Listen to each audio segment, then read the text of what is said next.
This is Dustin Cox. He died in custody of the Knox County Sheriff's Office. His family wants to know why. We want answers. We want closure.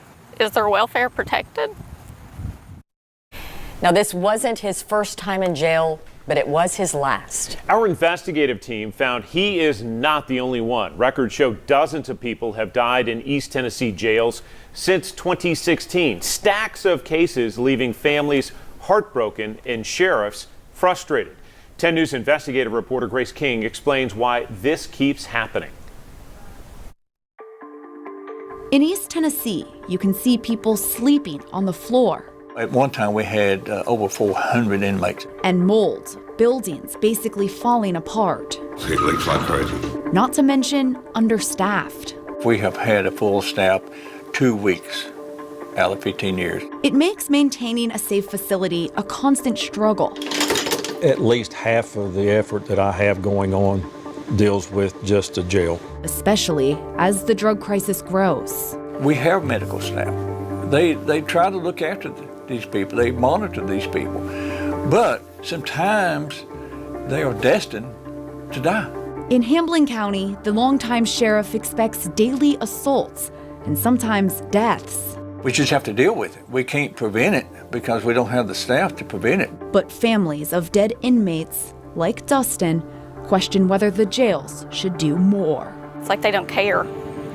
Like they're just criminals and they don't matter. In late September, documents show the 34-year-old ran from Knox County deputies as they tried to arrest him. The report says he was tased, cut his hands, and appeared visibly intoxicated, unable to follow simple commands. Officers called for an ambulance, then took him to the Knox County jail. Hours later, they found him unresponsive in his cell. He was young, too young to die. The Knox County Sheriff's Office can't comment on Dustin's death because it's an open case with the Tennessee Bureau of Investigation. We have agreed to have TBI investigate all of our in-custody deaths.